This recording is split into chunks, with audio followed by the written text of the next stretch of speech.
The glow of candlelight flickered across the mahogany dining room, but the warmth of the Christmas Eve gala felt like a lie. My daughter-in-law Elise stood before me, her emerald gown catching the light of the crystal chandelier, her voice low but cutting. "Evelyn, we'd all be more comfortable if you left," she said, her hazel eyes scanning my stained skirt with barely veiled disdain. My hands were still smudged from roadside dirt, my hair damp from the snowstorm I'd braved to get here.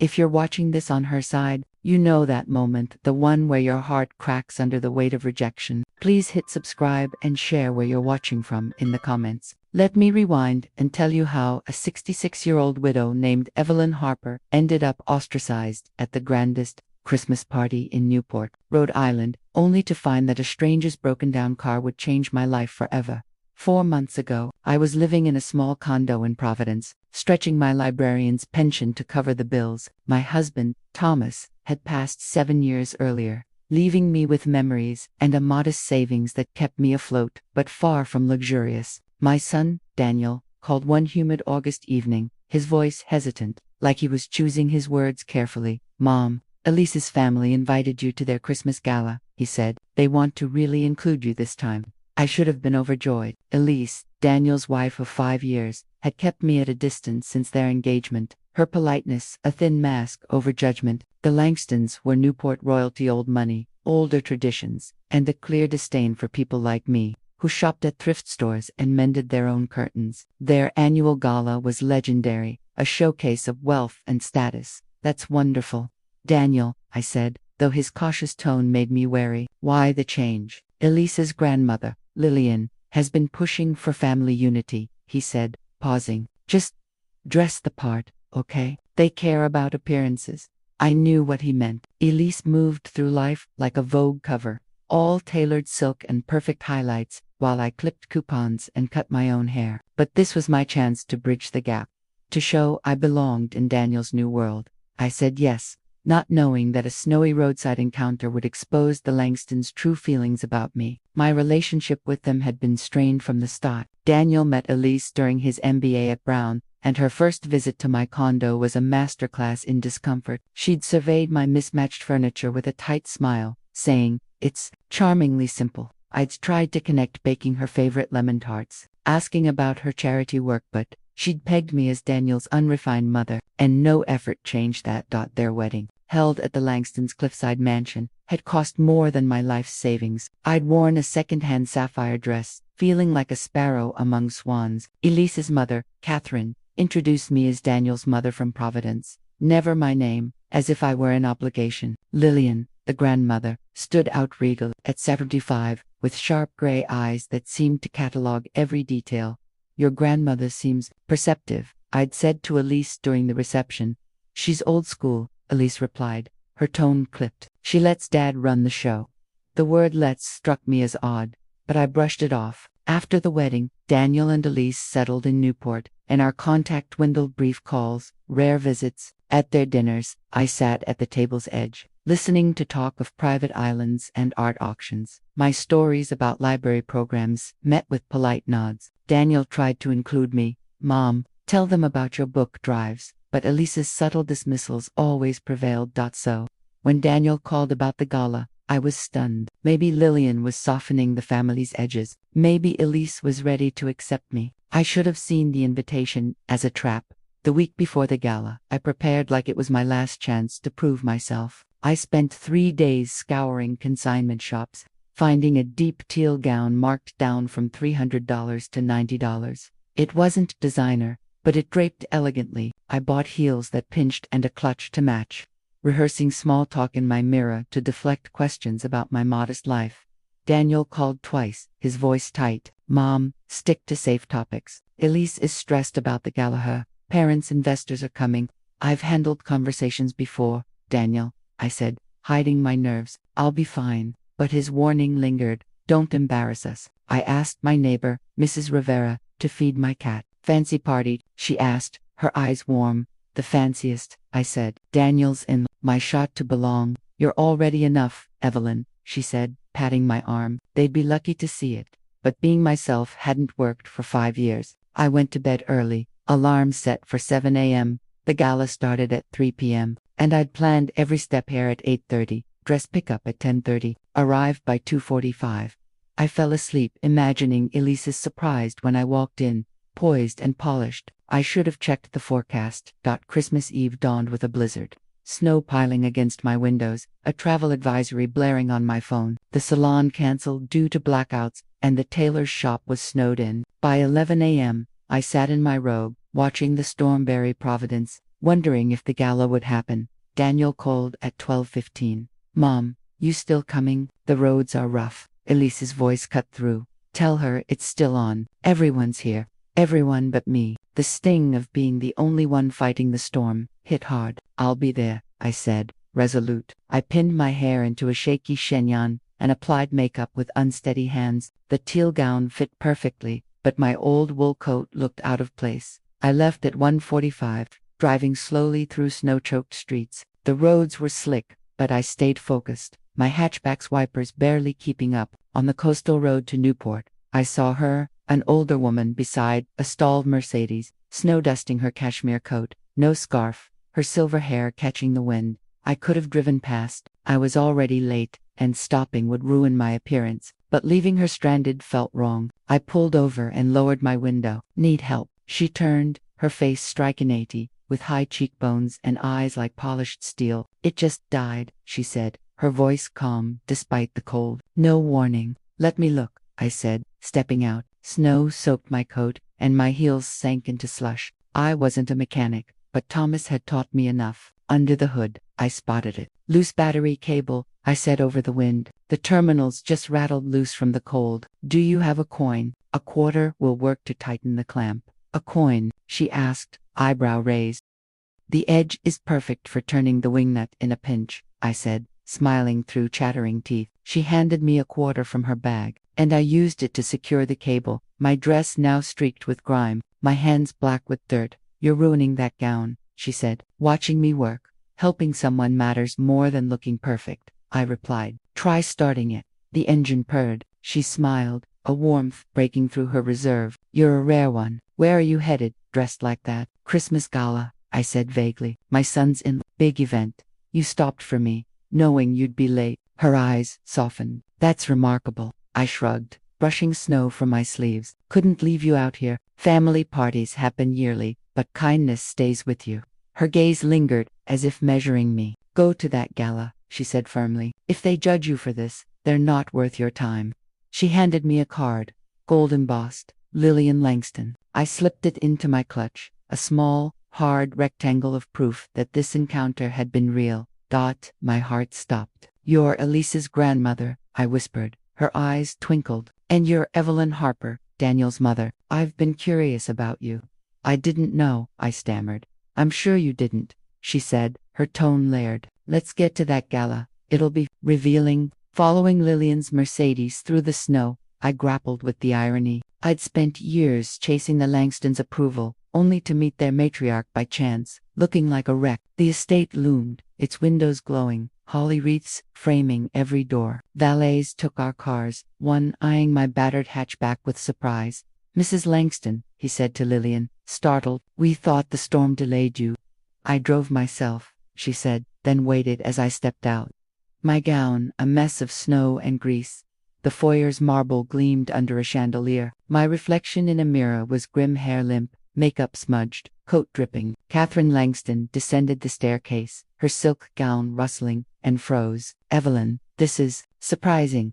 "Evelyn fixed my car in the blizzard," Lillian said, her voice commanding, remarkably resourceful. Elise appeared, her gown shimmering, her smile faltering. "Evelyn, what happened to you?" Before I could speak, Daniel rushed over, his face torn between concern and embarrassment. "Mom, are you okay? You look wrecked." "I'm fine," I said, steady despite the stares. "I helped someone on the road." "You could have called AAA, Elise said, her tone sharp. "You need to freshen up before mingling." The parlor went silent as we entered, Newport's elite pausing their champagne-fueled chatter to gawk. I felt exposed, every stain a mark of failure. Elise leaned toward Daniel, her whisper carrying, "This is humiliating, Daniel. She should go home." Catherine's husband, Edward, stepped forward, his voice smooth but cold. "Evelyn, we're glad you made it. but perhaps you'd be more comfortable after changing. The rejection burned, and I was ready to leave when Lillian's voice cut through, sharp and clear. No, Edward, everyone needs to hear what Evelyn did before she touches a thing. Compassion like hers is rare. The room stilled. Lillian stood beside me, her presence a shield. Evelyn risked her safety to help me when my car broke down. That's the heart we should celebrate. I stood, dripping on their marble floor, as eyes turned to me. Who here would have stopped? Lillian asked, scanning the crowd. Chosen a stranger over a perfect impression. Silence answered. Elise's face tightened, her lips a thin line. Father, Edward began, but Lillian raised a hand. I'm not finished, she said, her tone icy. Evelyn, tell them what you did. I swallowed, my voice firm. I used a quarter to tighten a loose battery cable. A trick Thomas taught me. Murmurs rippled, a mix of amusement and respect. A coin, Lillian repeated, her voice warm. Quick thinking, no hesitation. That's the spirit that built this family. Elise stepped forward, her smile forced. Grandmother, perhaps Evelyn should clean up before what, Elise? Lillian's tone was pleasant but unyielding. Before she shows us what true character looks like. I felt a warmth spread through me, not from the roaring fire but from her words. For the first time in 5 years, someone in this family saw me. Evelyn deserves to stay exactly as she is, Lillian said. Authenticity trumps appearances every time. Edward cleared his throat. Of course, Mother. Evelyn, please, make yourself at home. But his eyes betrayed his discomfort. Lillian's endorsement shifted the room's energy glances turned curious, not dismissive. Thank you, I whispered to her. She smiled, a glint of strategy in her eyes. We're just beginning, my dear. The next hour was a blur. Word of Lillian's praise spread, and guests who'd ignored me now asked about my roadside rescue. I recounted the snow, the quarter, the loose cable, each retelling easing my embarrassment. A woman in a diamond necklace gushed. I wouldn't know where to start with the car. You're incredible. Daniel appeared, still worried but intrigued. Mom, you okay? You don't have to stay if this is too much. I'm actually enjoying myself, I said, surprised it was true. Your grandmother-in-law is extraordinary. She's always been sharp, he said quietly. I've told Elise she's more involved than she lets on. Elise joined us, her expression guarded. Grandmother gets protective of people she likes, she said, her tone implying it wasn't a compliment. Evelyn, Lillian called, beckoning me. Meet Robert Caldwell, our family lawyer. Robert, a silver-haired man in his 60s, shook my hand warmly. Lillian says you're a problem. Quite the story about that car. It was just a cable, I said, flustered. Simple solutions are often the best, Lillian said, her eyes meaningful. Robert and I were discussing community initiatives that need a fresh perspective. Their glance suggested I was missing something big. Before I could ask, dinner was announced. The dining room was a cathedral of wealth chandeliers, bone china, a table that could seat 50. I was placed beside Lillian, and a retired senator, who listened as Lillian said, Evelyn saved me today with practical wisdom and selflessness. That's rare, the senator's wife said. Most people just talk about helping. Over roasted duck and truffle risotto. Lillian drew me into conversations about my library work and Thomas's community garden projects. He sounds like a good man, she said when I mentioned how he'd taught kids to plant vegetables for free. That's a legacy worth honoring. But I noticed Elise's anxious glances at her father, Edward's jaw tightening with each of Lillian's praises. Tension was building, and I feared I'd be caught in its crossfire. After dinner, Lillian suggested coffee in the library, a room of leather-bound books and ancestral portraits. This is where real conversations happen, she said, settling into a wingback chair. The group included Edward, Catherine, Elise, Daniel, and a few associates. Robert positioned himself to watch. Mother, Edward said cautiously, perhaps we discuss business tomorrow. I've reviewed the reports, Lillian said smoothly. They're troubling. Elise and Edward exchanged a look that set my nerves on edge. The company's thriving, Edward said defensively. Record profits, stable growth, financially, yes, Lillian said, but we've lost our soul. When did Langston Enterprises last give back to Newport? Community projects are costly, Edward said. They're overhead, they're our duty, Lillian countered. Standing, she pointed to a 1970s portrait of a woman in a simple dress, her gray eyes fierce. That's me in 1972, when I started Langston Enterprises with a $7,000 loan and a leased office on Thames Street. The room went silent. I stared, my mind racing. I was 25, a young mother, Lillian continued. Everyone said women couldn't build businesses. I proved them wrong. Elise paled. Grandmother, what are you saying? I built this company from nothing, Lillian said. Every deal, every expansion, my vision, my sweat. My husband, George, was a wonderful teacher, but this was my work. She looked at me, her eyes alight. Evelyn reminded me today of who I was, who I still am. Someone who acts, who helps, no matter the cost. The truth hit like a tidal wave. Lillian wasn't just Elise's grandmother. She was the empire's architect. You built it all, I whispered. Every brick, she said, smiling. I let George take the credit because it was easier then. Women faced too many barriers. Edward's face flushed. Mother, you can't rewrite history, can't I? Lillian's voice was steel. I'm reminding you where your privilege came from, a woman who valued hard work and dignity. She stood behind me, her hand on my shoulder. Evelyn showed those qualities today, qualities this family has forgotten. Elise found her voice. Grandmother, it's unfair to expect us all to fix cars. It's not about cars, Lillian said firmly. It's about choosing people over pride. Her words settled heavily. I thought of every slight, every dismissal over 5 years. Evelyn's been family for 5 years, Lillian said. 5 years of being treated like an outsider, like her values don't matter. That's not, Elise began. Isn't it? Lillian's eyebrow arched. When did you last invite Evelyn to anything beyond holidays? Ask about her life. Daniel looked pained. I tried, Mom, but you let it slide, Lillian said gently. That's human, but it's wrong. She picked up a leather portfolio. Robert's been helping me plan for months. I'm resuming an active role in Langston Enterprises. Edward stood. Mother, the company's fine, financially, yes. Ethically, no, Lillian said. We've become what I never wanted, profit over people.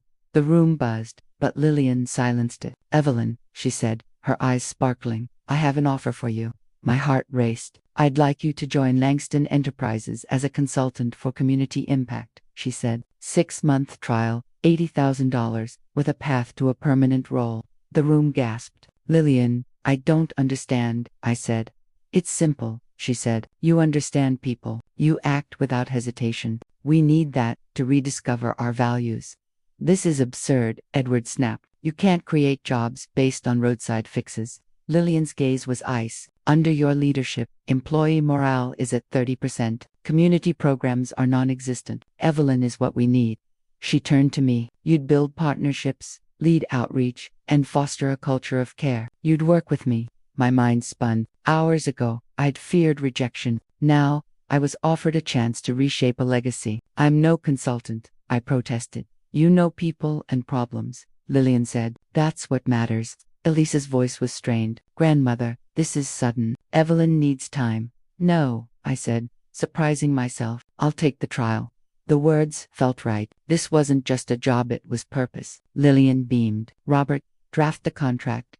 Daniel looked worried but proud. Mom, are you sure? It's a lot. I've spent 5 years trying to fit in, I said. Now I can help make this world better. I can't say no. Edward cleared his throat. And my role. You stay CEO, Lillian said, but with board oversight and a focus on our original values. She looked at me. Evelyn, you've shown me that wealth is measured in lives touched, not dollars earned. In that library, still in my stained gown, I felt a shift. I hadn't just found acceptance, I'd found purpose. Lillian, who'd built an empire from nothing, saw in me a spark I'd nearly forgotten. I wasn't just the woman who fixed a car. I was someone who could fix something bigger. And as I stood there, the initial sting of Elise's words in the foyer, we'd all be more comfortable if you left, had transformed. They weren't a verdict anymore. They were the catalyst that led me to this moment, to this new beginning. The gala hadn't changed my outfit, it had changed my life's course. I finally understood that the greatest comfort comes not from fitting in, but from standing firmly in your own worth. Kindness builds bridges stronger than wealth. Thank you for listening. Please subscribe and share your story in the comments. Your voice matters.